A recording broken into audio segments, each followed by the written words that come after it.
Ahoy ragamuffins, Jamie here, and welcome to 5-Minute Movements, a section dedicated to get you moving and grooving for, yep, you guessed it, 5 minutes. Today, I'm going to be guiding you through a very special 5-minute movement, special equipment, where we'll be using a broomstick. Oh my gosh, if you have a broomstick, a broom, a mop, or you just want to decorate a stick with a bunch of duct tape, that can work too. But all of the 5 movements that we'll be doing will be utilizing a rigid stick. We kind of flex our creativity muscle when we allow, certain pieces of equipment to guide us through movement. So that's what the goal is here today. Allow me to be your guide. Take a break whenever you need it. 50 seconds on with a 20-second transition. Let's get started. All right, 10 seconds ragamuffins. We're gonna start by holding the broom or pole on either side and come up and over. So lifting the broom up overhead and then bringing it back down. This should be kind of opening up the chest. Now, if you have the flexibility, you can reach far back.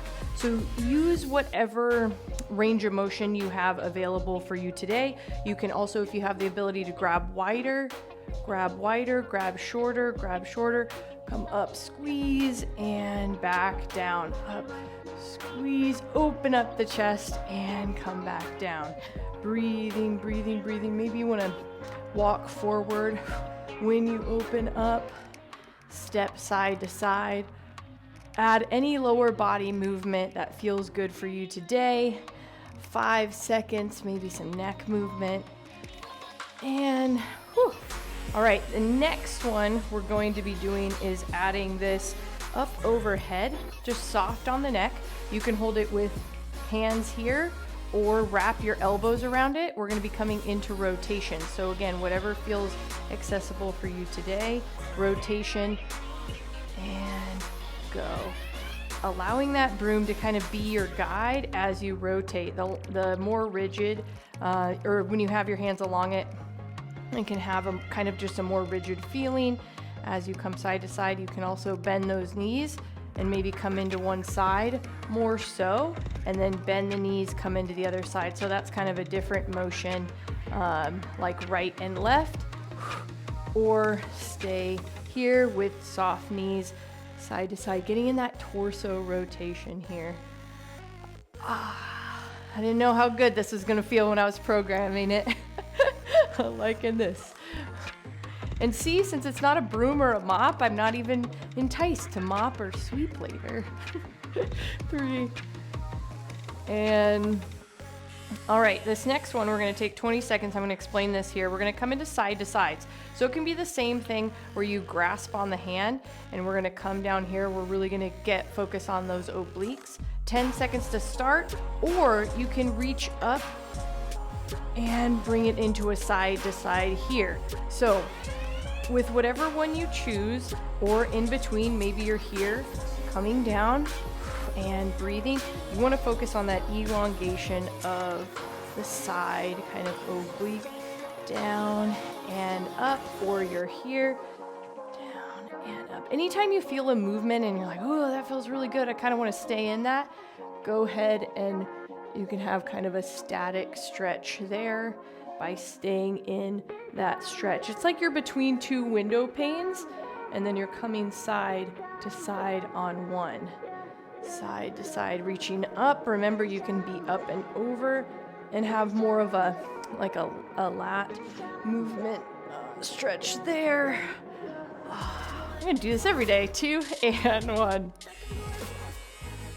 All right, the next one we're gonna do is come into a hamstring stretch. So again, our guide or our broom is gonna be up here, and we're gonna hinge forward, allow the broom to kind of be this rigid formation here. Knees are soft, and we're gonna hinge forward here, keeping that gaze up, not necessarily bending the knees, but we're hinging at the hip, forward, 2 and 1, and then coming up. Nice strong stand. So you should feel some stretch in the hamstrings when you come down. The other thing that I forgot about that I like about this broom is, or this stick, actually this is an old broom, is I give myself a neck massage. That's a side, that's gotta be another video someday. It gets just good on the side. So hinging at the hip, oh, I can go into so many rabbit holes. Hinging at the hip and slowly coming up to that complete stand. So hip hinge, breathe in and breathe out, pushing through the heels up to stand. Last one. Good. Now we're going to bring the broomstick to vertical and come into a tricep stretch, half and half. So I bring it behind my back. I have my elbow bent at the top. I'm going to grab with whatever length feels okay here. Maybe it's up here, depending on certain range of motions. And you're going to pull down. So that's going to be the lever that pulls down that, right now for me, my right arm. I'm pulling down here. And maybe I want to come into a little bit of side stretch. And at 25 seconds, we're going to switch to the other side. So we have less than 10 seconds. Hopefully you're feeling it right here. 2 and 1. Grabbing that other side and then pulling down. Now you can have a completely different range here. Maybe you can grab higher or lower. A lot of the times we'll have kind of different areas where we can grab a hold of that stick. Breathing, breathing, breathing. Stick allows us to get a little bit more range of motion, so it's nice. That's what I like about a broomstick. And how'd you like that 5-minute movement? You all want my colored duct tape, huh? I know, it's very exciting. Meatball helped me do that. Anyway, I hope you enjoyed that 5-minute movement. Hopefully it got you warm, energized, and maybe awoken a creativity muscle on more things that you can do to utilize a broomstick or any sort of stick. So, movement for more, because you were made for more. I'll see you next time.